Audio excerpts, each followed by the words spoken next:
ఇక డీటెయిల్స్ లోకి వెళ్తే తిరుమల శ్రీవారిని దర్శించుకున్నారు ఆంధ్రప్రదేశ్ సాంఘిక సంక్షేమ శాఖ మంత్రి మేరుగ నాగార్జున. ఈ సందర్భంగా ఆలయ అధికారులు ఆయనకు స్వాగతం పలికి దర్శనం ఏర్పాట్లు చేశారు. దర్శనానంతరం రంగనాయకులు మండపంలో వేద పండితులు ఆశీర్వచనం పలకగా అధికారులు తీర్థ ప్రసాదాలు అందజేసి శేషవస్త్రంతో సత్కరించారు. దర్శన అనంతరం మంత్రి మేరుగ నాగార్జున మీడియాతో మాట్లాడుతూ టికెట్లు మార్పు వల్ల మాజీ ముఖ్యమంత్రి చంద్రబాబు నాయుడు ఎందుకు భయపడుతున్నారో అర్థం కావడం లేదన్నారు. ఆంధ్రప్రదేశ్ నూతన అధ్యయనానికి శ్రీకారం చుట్టింది ముఖ్యమంత్రి వైఎస్ జగన్మోహన్ రెడ్డి అని అన్నారు. ప్రతి కులంలోని పేదవాడి సంక్షేమానికి రైతాంగానికి మేలు చేసిన వ్యక్తి జగన్మోహన్ రెడ్డి అని కొనియాడారు. అభ్యర్థుల మార్పులు చేర్పుల వల్ల ఎవరికి ఎలాంటి అసంతృప్తి లేదన్నారు.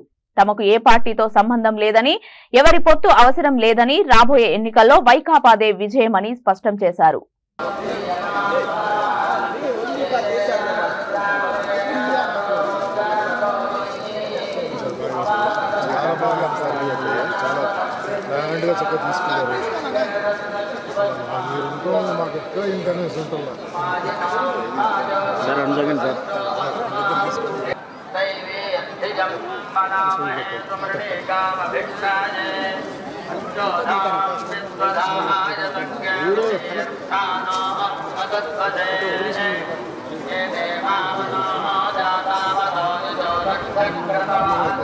మేడం సైడ్ అమ్మా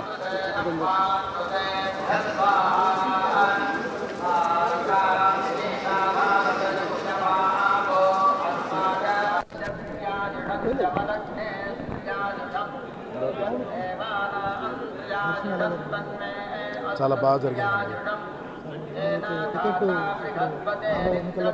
పోటీ చేస్తాను కదా, పోటీ చేస్తాను కదా. చాలా మందికి అసంతృప్తి ఉన్నారు టికెట్ లేకుండా. అది ఎవరన్నారు, ఎవరన్నా మీకు ఏదో అనుకుంటా ఉన్నారు. ఎవరికి అసంతృప్తి లేదు.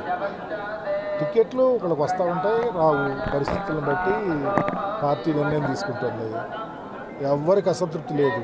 ఈ రాష్ట్రంలో జగన్మోహన్ రెడ్డి గారు ఒక కొత్త ఆలోచనలతో భావితరాల భవిష్యత్తు కోసం బ్రహ్మాండం వంటి పరిపాలన చేస్తూ ఉన్నాడు. పార్టీ పరంగా అందరినీ వారి యొక్క అడుగుజాడల్లో వాళ్ళ ఆదేశం మేరకు, ఆయన ఆదేశం మేరకు పనిచేస్తాం. ఆ పార్టీ ఉజ్వలమైన భవిష్యత్తు ఉంది. దాని గురించి ఆలోచించాల్సిన పని లేదు. ఎందుకు భయపడుతున్నాడో చంద్రబాబు లేకపోతే వాళ్ళ టీము నాకు అర్థం కావట్లేదు. టికెట్లు అక్కడ మారుస్తున్నారు, ఇక్కడ మారుస్తున్నారు, వాళ్ళకి లేదు. నీకేం పనయా? నీ ఉద్యోగం నువ్వు చేసుకో, నీ పార్టీ వ్యవహారాలు నువ్వు తెలుసుకో. మా కోసం ఎందుకు? నువ్వు మార్చలేదా? నువ్వెక్కడో తీసుకెళ్ళి పాయకిరాపేట కొవ్వూరు వాళ్ళని తీసుకొచ్చి తిరువూరులో ఎక్కడెక్కడో నువ్వెక్కడొచ్చావు? నీదే ఊరు? నువ్వు ఎక్కడ పోటీ చేస్తున్నావు? కుప్పంకి నీకు సంబంధం ఏంటి? నీ కొడుకు ఎక్కడ చేస్తున్నాడు? మంగళగిరికి నీ కొడుకు సంబంధం ఏంటి? ఇవన్నీ చేతగాని మాటలు. ఆంధ్రప్రదేశ్ చరిత్రలో నూతన అధ్యాయానికి తెరదీసిన ముఖ్యమంత్రిగా, సామాజిక విప్లవానికి తెరదీసిన ముఖ్యమంత్రిగా, పేద ప్రజల యొక్క గుండె చప్పుడుగా, రైతాంగాన్ని ఖచ్చితంగా గుండెలో పెట్టుకు చూసే వ్యక్తిగా, కులాలతో అతీతంగా రాష్ట్రంలో ప్రతి కులంలో ఉన్న పేదవాడి కోసం ఆలోచించి పనిచేసే ముఖ్యమంత్రిగా ఈరోజు ఈ రాష్ట్రంలో పరిపాలన జరుగుతూ ఉంది. చంద్రబాబు చేయలేకపోయాడు. 14 ఏళ్ళు అవకాశం వచ్చినా చేయక అబద్ధాలు చెప్పి పారిపోయి ఇప్పుడు వచ్చి మళ్ళీ చేస్తారంటే దొంగ అంటే ఇంక మళ్ళీ దొంగను ఎవరు నమ్ముతారంటున్నా. అందుకనే ఇన్ని కుట్రలు కుతంత్రాలు చేస్తూ ఉన్నారు.